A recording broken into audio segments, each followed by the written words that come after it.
First,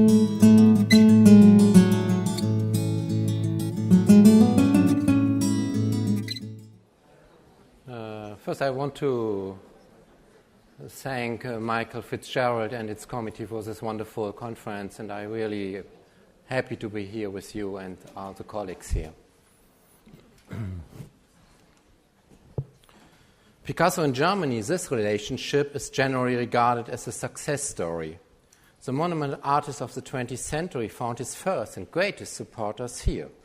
He had established himself early on the German art market thanks to Heinrich Tannhauser and Alfred Flechtheim, with Daniel Henry Kahnweiler aiding him as advisor and critic. His early collectors include Wilhelm Uhde and August van der Heydt. At the Sonderbund exhibition in 1912, Alfred Hagelstange acquired the Soler family portrait for the Wallraf-Richartz Museum. In all likelihood, this was the first ever museum acquisition of a work by Picasso. But the productive connection between Picasso and Germany met an abrupt end with the iconoclasm of Nationalsocialists.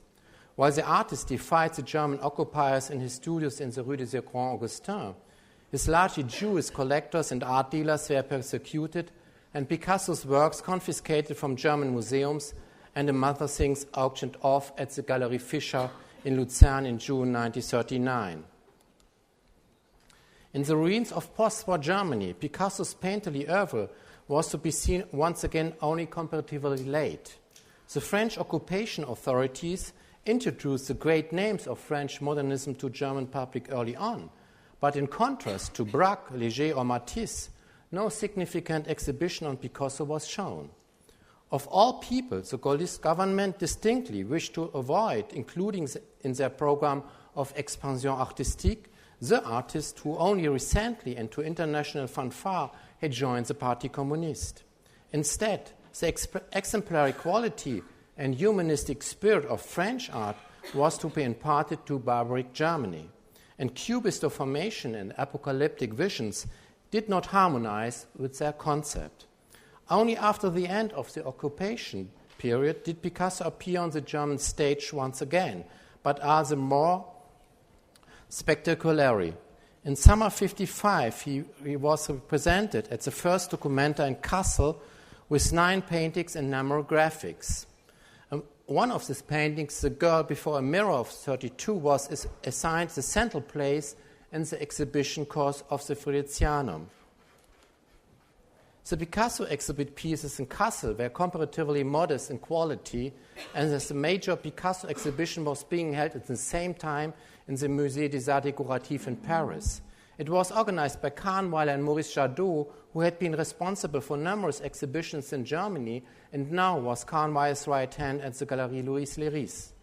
Together with Alfred Hansen, director of the Hamburger Kunsthalle, Kahnweiler and Jadot subsequently succeeded in bringing the magnificent show with over 250 exhibit items from Paris to Germany. The exhibition, which made guest appearance in 1955-56 in Munich, Cologne and Hamburg, became a cultural event of a kind that the young Bundesrepublik had not previously experienced. In what follows, let us therefore first seek to reconstruct the exhibition's organization and display. In the next step, we shall illustrate how the event decisively contributed to a medialization and thereby to a popularization of Picasso throughout Germany as the epitome of modern art. Here we shall focus on his epochal painting Guernica, which was the uncontested eye-catcher of the exhibition. It was the first and only time that the iconic painting was to be seen in Germany.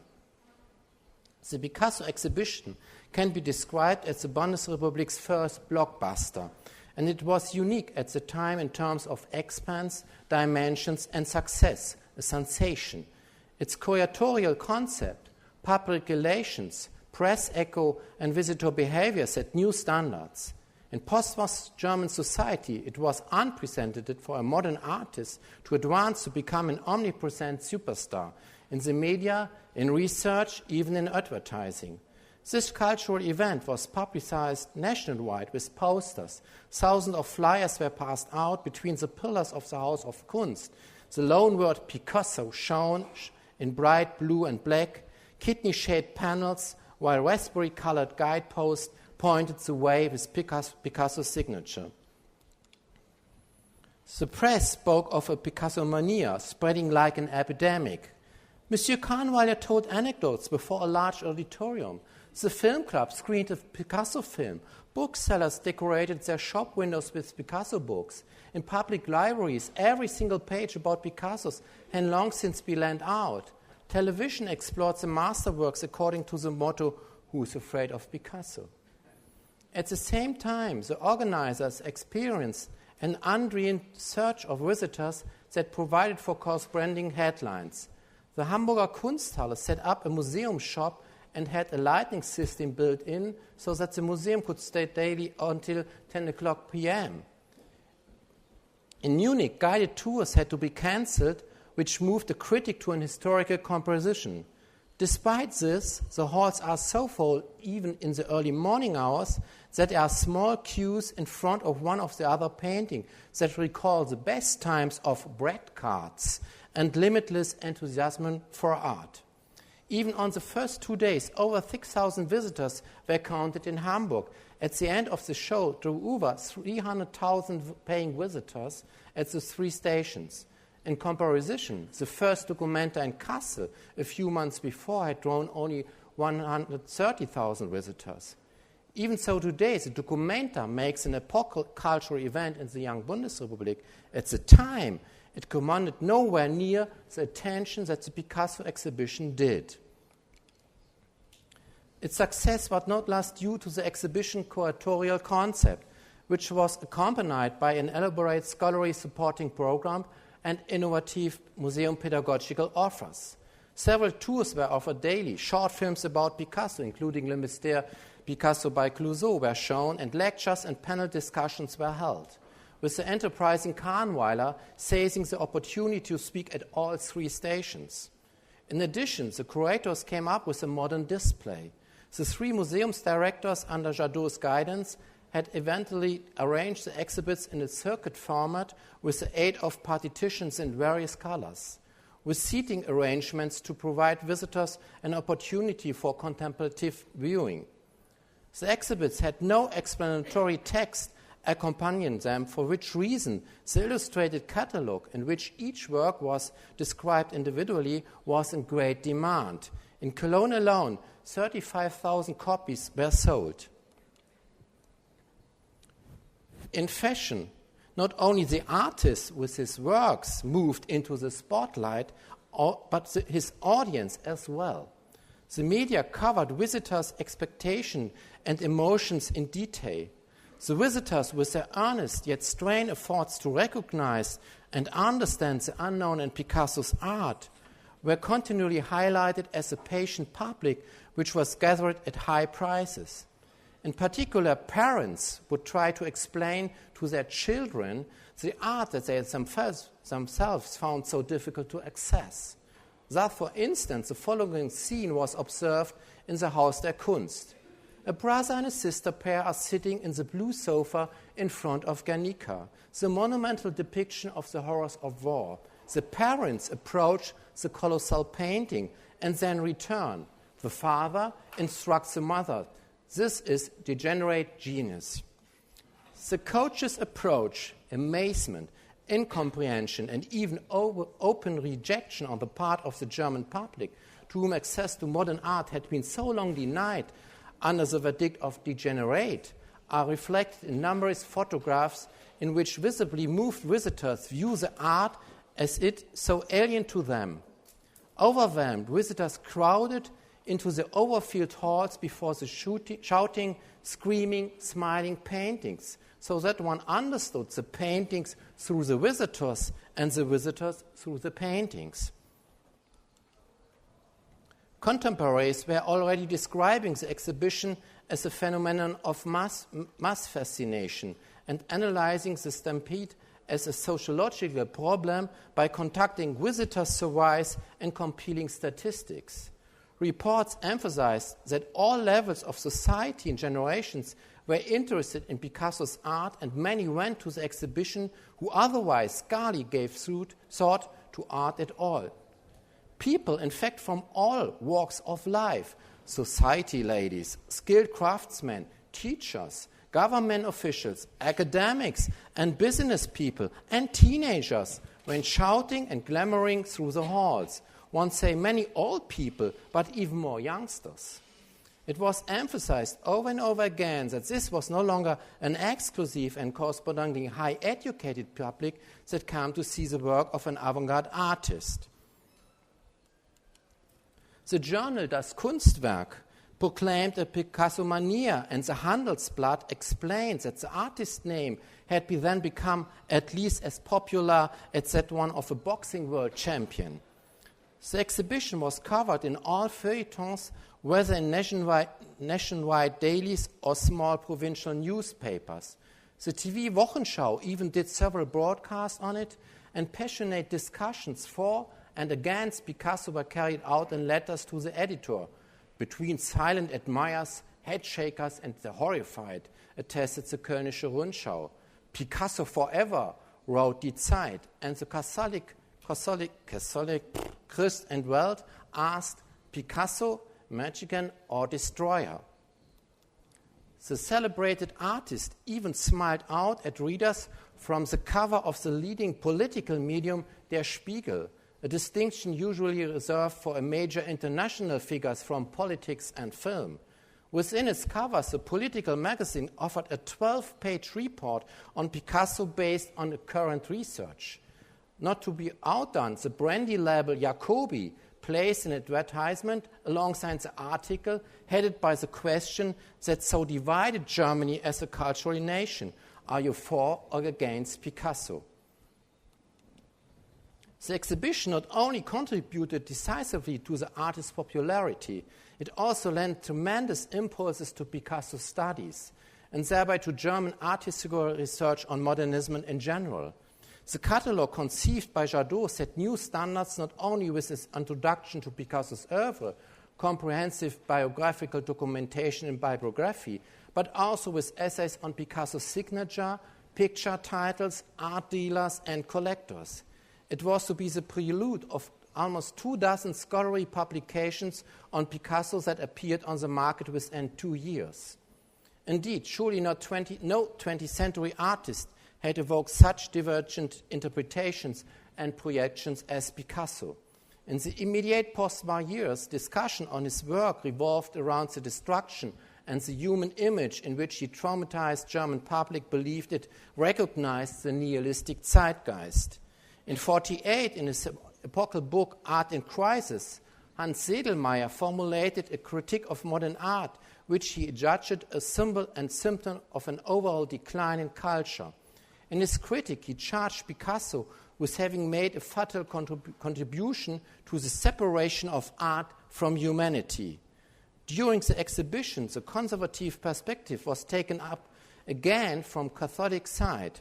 In a highly regarded article of the weekly paper Christ and World, Picasso was accused of casting doubt on divine creation through his works of art. It's not his sculpture of a mother-to-be, the reference is here La Femme Enceinte de Picasso, which is more reminiscent of an animal than in human form, an outrageous mockery of all motherhood as such, which is still considered sacred. At the same time, an existentialistic posture began to take shape. Thus, in 1950, Peter Ludwig, who soon would assemble the greatest Picasso collection in Germany, entitled his doctoral dissertation, Picasso's Image of Humanity as an Expression of Generational Attitude Towards Life, in which he advanced the thesis that the representation of the forthakeness of the individual human being is the central concern of Picasso's image of the human and corresponds in large part to the thinking of existential philosophy.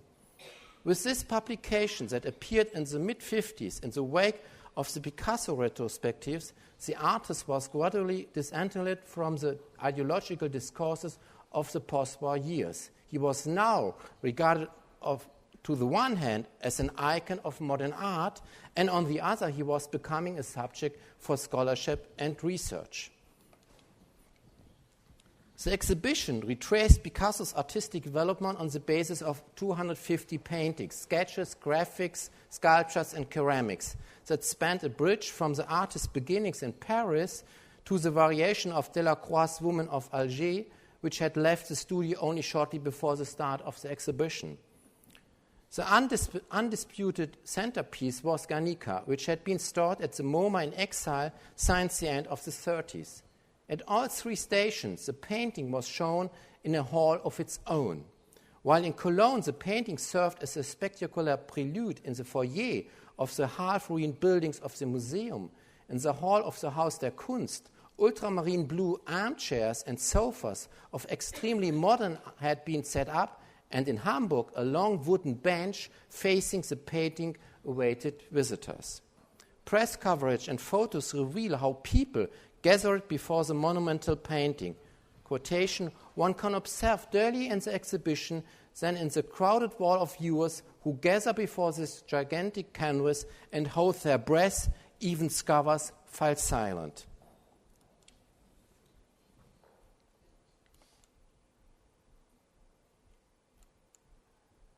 Okay. Here we are. In the Haus der Kunst in Munich, in the very place where in 1937 Goebbels had staged the first great German art exhibition, while at the same time in Paris Picasso presented Guernica to a perturbed international public, viewers now crowded before this very same image of a secular passion. Now the diamonds of German art for whom the building was constructed are surely banned forever, in the words of a critic who believed that the mortgage of the Nazis had been settled.